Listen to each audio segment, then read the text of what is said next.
진주시가 최근 3년치 주정차 위반 과태료 고지서 수만여 건을 뒤늦게 발송하면서 시민들의 불만을 사고 있습니다. 산청 덕산댐 건립 추진을 놓고 갈린 민심이 첨예하게 대립하고 있습니다. 군의회에서는 산청군 차원에서 중재 노력과 적극적인 여론 수렴이 필요하다는 목소리가 나왔습니다. 경남 지역 올해 동절기 첫 고위험성 조류 인플루엔자가 창원 진전천 인근에서 검출됐습니다. 야생 청둥오리에서 감염이 확인됐는데 진주와는 차로 20분 정도 거리여서 서부 경남 지역의 대응 강도도 높아질 것으로 보입니다. 박완수 도지사가 도립대학에 대한 구체적인 구조 조정안을 내년에 내놓겠다고 밝혔습니다. 남해대와 거창대의 통합이 골자가 될 것으로 예상되는데 지역사회의 반대는 계속되고 있습니다. 이번 주 산청에서는 곶감 초매시기, 사천에서는 야간 관광을 위한 노산 빛공원 미디어 아트 제작 보고회가 예고돼 있습니다. 주간 핫 이슈 살펴봅니다. 시청자 여러분 안녕하십니까? SCS 뉴스인타임 시작합니다. 사천의 한 아파트에서 흉기를 든 남성이 여성을 인질로 붙잡고 경찰과 대치하는 사건이 벌어졌습니다. 이 남성은 11일 오후 2시쯤 사천읍의 한 아파트에서 여성에게 흉기를 휘둘렀고 주민신고로 경찰이 출동했습니다. 4시간가량 인질극을 벌인 끝에 6층 계단에 있던 남성은 지상에 설치된 매트리스로 혼자 뛰어내렸습니다. 이 남성은 생명에 지장이 없는 것으로 알려진 가운데 경찰과 함께 병원으로 이송됐습니다. 인질로 붙잡혔던 여성은 큰 부상 없이 무사히 구조됐습니다. 두 사람은 전 직장에서 알고 지낸 사이로 스토킹 관련 재판이 진행 중인 것으로 알려졌습니다. 경찰은 이 남성의 상태가 호전되는 대로 범행 동기 등 자세한 경위를 조사할 계획입니다. 다음 소식입니다. 수년이 지난 과태료 고지서를 받으면 어떤 기분이 들까요? 실제로 진주시가 2년이 지난 주정차 위반 과태료를 뒤늦게 보내 시민들이 반발하고 있습니다. 한 시민은 여러 건의 과태료를 한꺼번에 받았다고 하는데요. 이렇게 늑장고지서가 발급된 건 3만 7천 건, 금액만 14억 원에 이릅니다. 김현준 기자의 보도입니다. 진주시 한 커뮤니티에 올라온 글입니다. 최근 진주시로부터 주정차 위반 과태료 고지서를 받았다는 글쓴이. 그런데 위반 날짜를 보니 무려 2년 전입니다. 기억조차 할 수 없는 일에 황당함을 감추지 못합니다. 의견을 내라고 했는데 솔직히 1년 전 것도 기억 안 나는데 2년 반 전 거를 정확하게 어떻게 기억을 하겠어요? 그거 못하죠. 그래서 이제 내야 되겠다고 혹시나 또 다른 사람도 그런가 해서 물어봤더니 주변에도 몇 분이 계세요. 또 그 주변 사람들도 다 당황했다. 진주시청 게시판에도 비슷한 민원이 올라오며 시민들은 반발하고 있습니다. 이번에 받은 사전 통지서는 주정차 위반 적발 당시 받았어야 하는 우편물입니다. 진주시는 주정차 위반 단속 시 등기 우편과 일반 우편으로 의견 진술 기한이 명시된 사전 통지서를 발송합니다. 기한 안에 과태료를 납부할 경우 20% 감경되고 기간이 지날 경우 일반 우편으로 본고지서를 발급합니다. 이 중 일반 우편으로 보내야 하는 사전 통지서와 본고지서를 누락한 겁니다. 이처럼 지난달부터 진주시가 뒤늦게 보낸 주차 위반 과태료 고지서는 모두 3만 7천여 건, 부과 금액만 14억 원에 이릅니다. 진주시는 인사이동 등 업무가 많아 처리가 늦어졌다고 해명했습니다. 우리 팀의 직원 수도 줄고 인사이동으로 담당자도 바뀌고 주민신고 관련 업무도 많아지고 의견 진술이나 이의진술 관련 민원 업무를 처리하다 보니 차츰 부가 업무가 늦어졌습니다. 진주시는 이달 말까지 사전 납부할 경우 과태료가 감경된다고 안내했습니다. 하지만 진주시의 이런 해명에도 안일한 행정이라는 지적은 이어지고 있습니다. SCS 김현준입니다. 산청에서는 덕산댐 건립 추진이 뜨거운 감자입니다. 찬반 입장이 첨예하게 갈리고 있는데요. 군의회에서도 우려의 목소리가 높습니다. 산청군 의회 제294회 제2차 정례회 2차 본회의에서 나온 이야기들 정리했습니다. 조서희 기자입니다. 최근 산청 덕산댐 건립 문제를 둘러싼 찬반 여론이 팽팽합니다. 일부 주민들을 중심으로 지리산 덕산댐 추진위원회가 결성됐고 또 한편에선 환경단체를 중심으로 한 반대 목소리가 커지는 모양새입니다. 산청 내부에서부터 찬성과 반대 입장이 극명하게 대립하자 군의회에선 주민 갈등을 우려하며 군 차원에서의 중재와 적극적인 여론 수렴이 필요하다는 목소리가 나옵니다. 댐 건설 움직임에 대해 기천 3장면 주민뿐만 아니라 일반 국민들의 반응도 찬반으로 나뉘고 있는 것으로 보입니다. 덕산댐 건립과 관련하여 지역 주민들끼리 갈등이 유발되지 않도록 이날 본회의에선 2023년도 제3회 추가 경정 예산안과 2023년도 기금 운용 계획 변경안이 원안 가결됐고 산청군 지방공무원 정원을 654명에서 657명으로 늘리는 조례를 포함한 각종 조례안 역시 처리됐습니다. 또 산청군 의회 윤리특별위원회가 구성되기도 했습니다.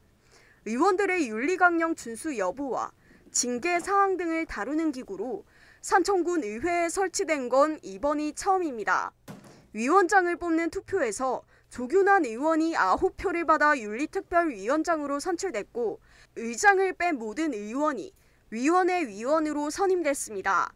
한편 산청군 의회는 12일부터 내년도 본예산에 대한 심사를 진행한 뒤 20일 열릴 제3차 본회의에서 의결할 예정입니다. SCS 조사입니다. 지리산 케이블카 반대 산청 주민대책위원회가 산청군에 4차 공개 질의서를 제출했습니다.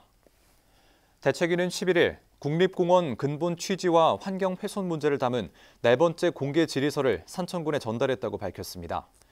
대책위는 이달 말부터 지리산 케이블카 추진 중단을 위한 서명운동에 들어간다는 계획입니다. 최근 도내에서 동절기 첫 고위험성 조류 인플루엔자가 검출됐습니다. 서부 경남에선 감염 사례가 없는 걸로 알려졌는데요. 다만 과거에 관련 피해가 적지 않았던 만큼 방역 당국은 긴장의 끈을 놓지 않고 있습니다. 보도에 하준 기자입니다. 출입을 통제하는 펼침막이 걸려 있습니다. 사진 속 장소는 창원시 진전천 인근, 진주 이반성면에서 차로 20분 정도 거리에 있는 하천입니다. 지난 10일 이곳에서 포획된 야생 청둥오리에서 고병원성 조류 인플루엔자 H5N6형 감염이 확인됐습니다. 올해 동절기 들어 도내 첫 검출입니다. 고병원성 AI가 발생할 경우 산란 저하나 폐사가 증가하게 되는데 11일 오전 11시 기준 관련 농가 피해는 없는 것으로 파악됐습니다. 경남도는 일단 검출 지점 주변 진입 통제와 가금 농장 예찰 등 확산 차단에 들어갔습니다. 서부 경남 지자체들도 AI 확산 가능성이 높다고 보긴 아직 이르다면서도 가금 농가를 대상으로 방사 대신 축산의 사육과 철저한 소독을 지도 홍보하는 등 예의주시 중입니다. 일단 검출 지점 500m 이내 접근을 금지하기 위해서 진입로 내 현수막이나 안내판 등 설치해서 차량이랑 관련 종사자들 진입을 제한하고 있고요. 소독차를 동원해서 검출 주변 도로나 인적 가금 농장 진입로 등에 대한 소독을 강화하고 있습니다. 한편 도내에선 지난해 진주와 하동 등에서 고병원성 AI 유행으로 총 31만여 마리가 살처분됐고 이보다 앞선 2020년과 2021년에도 사천 진주에서 잇따라 확인된 바 있습니다. 방역당국은 AI 위기 경보를 주의에서 심각 단계로 격상하고 의심 증상 발견 즉시 신고해 줄 것을 당부 중입니다. SCS 하주입니다. 진주시 10호 광장 동편과 여중 오거리 간 도시계획도로가 11일 개통됐습니다. 이번에 개통된 곳은 서진주 IC 교차로 입구에서 신안동 숲골 3일교회까지 이어지는 구간으로 도로가 4차선으로 확장되고 회전교차로 한 곳과 3m의 보도가 설치됐습니다. 앞서 기존 도로는 2차선과 일방통행 1차선으로 노선버스와 보행자가 다니기에 좁고 안전사고 발생이 우려된다는 지적을 받아왔습니다. 지난 2019년 실시 설계를 시작해 2020년부터 공사를 해온 진주시는 내년에 잔여 부지를 활용해 약 20면 정도의 임시 공영주차장도 조성할 계획입니다.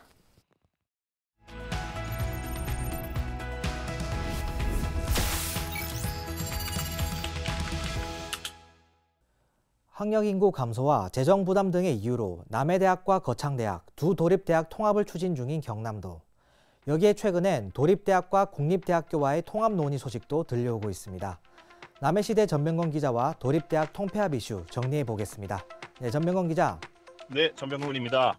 네, 먼저 이번 도립대학 통폐합 논의의 발단은 어디서부터입니까?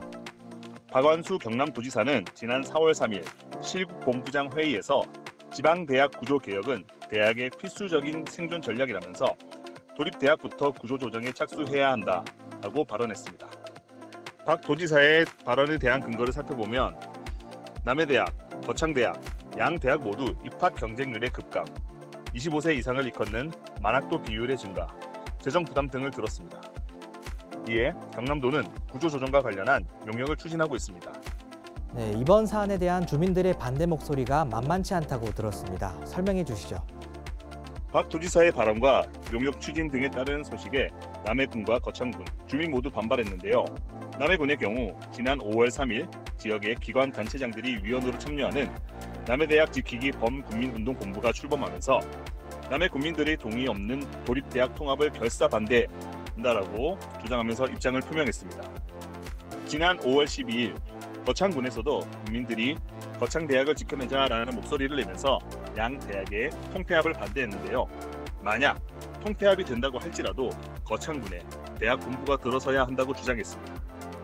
네, 그렇다면 남해군과 지역 정치권의 반응은 어떻습니까?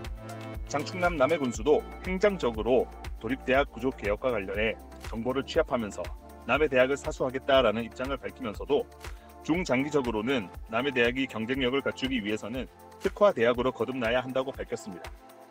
이와 함께 남해군 의회에서도 거창 남해 도립대학 통합 반대 촉구 결의문을 채택하고 양 대학의 통합을 반대한다는 공식 성명을 발표한 바 있습니다. 여기에 더해 최근에는 도립대학과 도내 국립대학교와의 구조조정도 언급이 되고 있다고요? 네, 경남도 실국장 회의에서 박 도지사는 도립대학과 국립대학을 통합할 수 있는지 등과 관련한 지시를 내린 것으로 알려졌습니다. 이 지시는 현재 진행 중인 도립대학 구조개혁 용역과 더불어 구조개혁 방안 중 하나로 경남에 소재한 국립대학교인 경상대와 창원대도 도립대학 구조조정 물망에 오른 것입니다. 네, 도립대학인 만큼 경남도 차원에서의 논의사항도 확인해봐야 하겠는데요. 최근 유경환 경남도의원이 이와 관련해 도정 질문을 하기도 했습니다. 이 부분도 짚어주시죠. 네, 이 자리에서 류 의원은 경남도가 추진하고 있는 도립대학 구조조정에 대해 양 대학 중 하나를 없애는 통폐합에 반대한다면서 주민들은 양 대학의 통폐합을 전제로 구조개혁을 추진하고 있는 게 아닌지 걱정하고 있다라고 주민들의 입장을 대변했습니다. 이에 답변자로 나선 박완수 도지사는 도립대학에 대한 수요가 많다면 도립대학을 키워야겠지만 현재는 그렇지 않다면서 전문가들과 논의하고 방안을 강구해 내년에 구체적인 조정안을 내놓겠다라는 입장을 밝혔습니다. 네, 전명건 기자 잘 들었습니다. 네, 감사합니다. 네, 학생들이 줄고 있는 만큼 대학들의 구조조정은 어쩔 수 없는 시대적 흐름일 텐데요. 지역과 학교 모두가 윈윈할 수 있는 방안이 마련될 수 있을지 지켜봐야 하겠습니다. 서부경남 지피지기였습니다.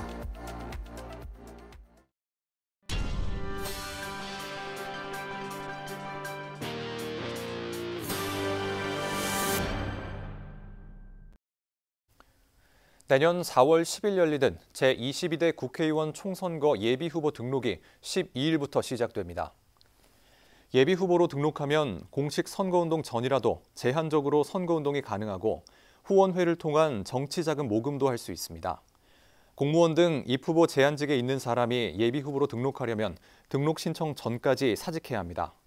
지방자치단체장이 출마하려면 선거 120일 전인 12월 12일까지 그만둬야 합니다. 서경방송은 예비후보자 등록 시점에 맞춰 특별 선거 취재팀을 가동합니다. 서부경남 4개 선거구에서 펼쳐지는 후보자의 유세 현장과 공약 보도를 통해 유권자의 올바른 선택을 돕겠습니다. 2023 진주 전통공예 비엔날레가 지난 10월 30일부터 12월 10일까지 42일간의 일정을 마치고 성황리에 막을 내렸습니다. 진주시에 따르면 이 기간 동안 비엔날레를 찾은 관람객은 모두 4만 5천여 명으로 지난해보다 3배 증가한 것으로 나타났습니다. 오늘의 공예, 내일의 전통이란 주제로 진주 철도문화공원 내 차량 정비구와 1호 광장 진주역에서 열린 이번 비엔날레에는 다양한 국내 작품과 함께 10개국, 11개 창의도시 작가 작품들이 전시돼 눈길을 사로잡았습니다. 비엔날레는 전시장뿐만 아니라 진주 공예인전, 공예체험, 뮤지시스 쇼케이스 공연 등 다양한 즐길거리를 제공해 호응을 얻었으며 진주시도 전시 기간을 10일 더 연장하고 야간 전시까지 개장한 바 있습니다. 이번 주 서부 경남에 어떤 주요 행사가 있는지 알아보는 2주의 핫 이슈 시간입니다. 지방의회가 올해 마지막 의사 일정을 진행하고 있는 가운데 진주시의회는 본회의를 열고 내년도 예산을 의결합니다. 산청에서는 올해 첫 곡감 경매를 열고 본격적인 출하에 나서고 사천에서는 야간 볼거리를 위해 추진하고 있는 노산빛공원 미디어아트 제작보고회가 진행됩니다. 12월 둘째 주 주요 일정 강진성 기자가 살펴봅니다. 사천 소식부터 전해드립니다. 사천 상공회의소에서 제9차 지역경제포럼이 열립니다. 대한상이 주최로 열리는 이번 행사는 경남의 항공, 우주 및 방산업체 관계자가 참석해 현안을 논의할 예정입니다. 같은 날 성구동에서는 삼척포천 인도교 설치 주민설명회가 개최됩니다. 목요일에는 사천시가 야간 볼거리 조성을 위해 추진하고 있는 노산빛공원 미디어아트 제작보고회가 시청 종합상황실에서 열립니다. 금요일은 청소년을 대상으로 한 스포츠 한마당 축제와 사천문화원의 인문학 콘서트로 채워집니다. 이어서 남해 소식입니다. 수요일에는 주민건강수명을 연장하기 위해 추진하고 있는 남해군 헬스플랜 수립 최종 용역보고회가 진행됩니다. 목요일에는 남해관광문화재단과 남해마늘연구소가 각각 임시이사회를 가집니다. 토요일 충렬사에서는 노량해전에서 전사한 이수진 장군을 추모하는 이충무공 기양제례가 열립니다. 하동 소식 전해드립니다.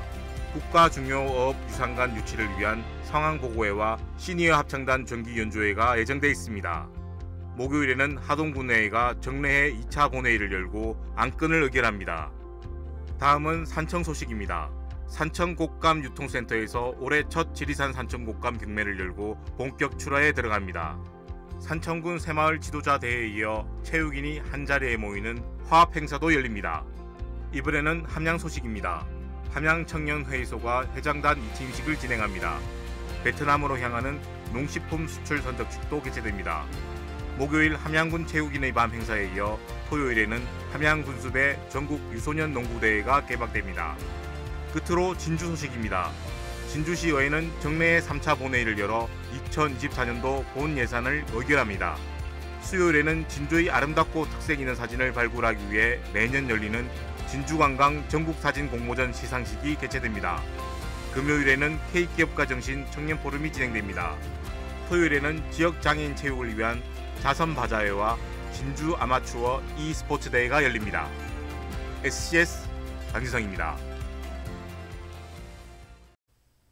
장충남 남해군수가 국토교통부 관계자들을 만나 남해여수 해저터널 공사에 대비한 주요 현안 사업 지원을 건의했습니다. 장군수는 국도 노선 조정에 대한 군민 의견을 전달하는 한편 국도 굴곡 구간 선형 개량 등 현안의 적극적인 검토를 요청했습니다. 특히 서면과 고현면 지역이 국도 도로망에서 소외되지 않도록 서면 서상에서 염해 구간 국도 지정과 서면 염해에서 고현면 대사 구간의 기존 국도 77호선 존치, 해저터널 개통 이후 교통량을 대비한 남해읍 남변 방향과 이동면 무림에서 삼동면 지족 구간에 대한 국도 지정 필요성을 강조했습니다. 하동군의 농수산식품 수출이 올해 2천만 달러를 달성할 걸로 전망됩니다. 주요 수출 품목 가운데 딸기의 경우 지난해 26톤에서 올해 49톤으로 수출량이 늘었고 미국 등 스타벅스에 납품되는 하동녹차는 300만 달러 수출을 달성할 걸로 예상되는 중입니다. 이 밖에도 군은 해외 시장 개척단 운영과 하동 세계차 엑스포 수출 상담회를 통한 수출 협약을 포함해 지난 2013년 600만 달러에서 시작한 수출이 10년 만에 334%가량 성장했다고 밝혔습니다. 함양군이 11일 2022년 기준 함양군 전통시장 조사 결과 설명회를 가졌습니다. 함양군은 앞서 전통시장 조사를 위해 동남지방통계청과 업무 협약을 맺고 5개 전통시장의 150여 개 사업체와 이용객 200명을 대상으로 설문을 진행했습니다. 조사 결과 함양 지역 전통시장은 고령화로 전자상거래와 디지털화가 어려운 것으로 나타났습니다. 군은 이번 조사 결과를 대표 누리집에 게시하고 전통시장 활성화 방안 마련에 활용할 계획입니다.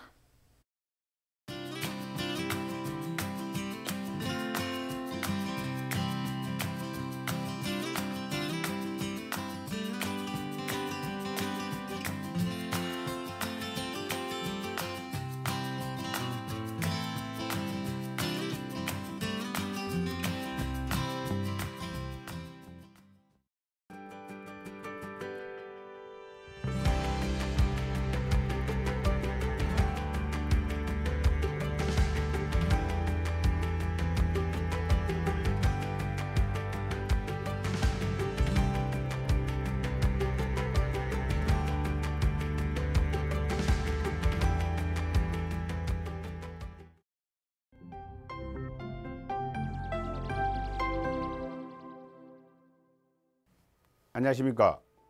중앙상봉동 지역구 강진철 의원입니다. 지금은 성면 제조와 사용이 금지되고 있지만 많은 건축물들이 과거 성면 자재 사용으로 인해 여전히 우리 주변은 성면 건축물들이 많이 있습니다. 정부의 성면 정책으로 현재는 연면적 500제곱미터 이상 건축물만 관리 대상으로 하고 있어 500제곱미터 미만 건축물은 지방자치단체의 관리가 필요한 실정으로 되어 있습니다. 그래서 본 의원은 이번에 진주시 성면 안전관리 및 지원에 관한 조례를 제정하게 되었습니다. 조례 내용으로는 첫째, 관내 건축물이라면 면적의 크기에 관계없이 하였고, 둘째, 시민이 참여하는 시민감시단 구성을 조례에 담았습니다. 그리하여 시민이 건강하고 쾌적한 환경에서 생활할 수 있도록 노력하는 시의원이 되도록 하겠습니다.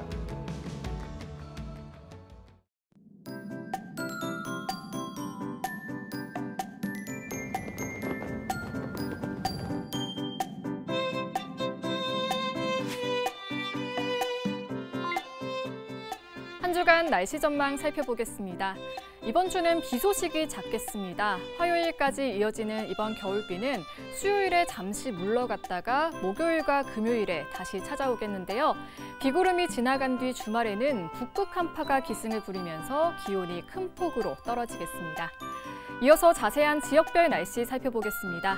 진주와 사천, 함양은 오전 중에 비가 잦아들겠고 남해와 하동, 산청은 저녁까지 비 소식이 있겠는데요. 비와 함께 강한 바람도 불겠습니다. 아침 기온은 진주 8도, 남해 9도로 출발해 한낮에는 10도에서 11도 분포 보이겠습니다.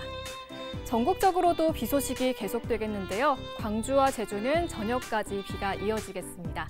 아침 기온은 서울 5도, 세종 7도로 출발하겠고 광주의 한낮 최고 기온은 12도 예상됩니다. 남해 동부 앞바다도 종일 비가 내리겠는데요. 물결은 최대 3.5m까지 매우 높게 일겠고 바람은 순간 풍속 초속 14m로 매우 세차게 불겠습니다. 시설물 관리와 안전사고에 유의하시기 바랍니다. 이어서 삼천포 기준 조석표 살펴보겠습니다. 물때는 7물, 만조 시각은 저녁 8시 32분, 간조 시각은 오후 2시 42분 예상됩니다. 사천공항 날씨 정보입니다. 화요일 오전 9시 기준 비가 내리겠는데요. 우리 지역에서 서울 김포로 가는 첫 번째 항공편은 오전 10시 30분 예정돼 있습니다. 자세한 내용은 사천공항 홈페이지에서 확인하시기 바랍니다. 이어서 삼천포 역의 운항 정보입니다. 제주도에서 삼천포로 가는 배는 오후 2시에 출발하겠습니다. 지금까지 기상정보였습니다. 저희가 준비한 소식은 여기까지입니다. 시청해주신 여러분 고맙습니다.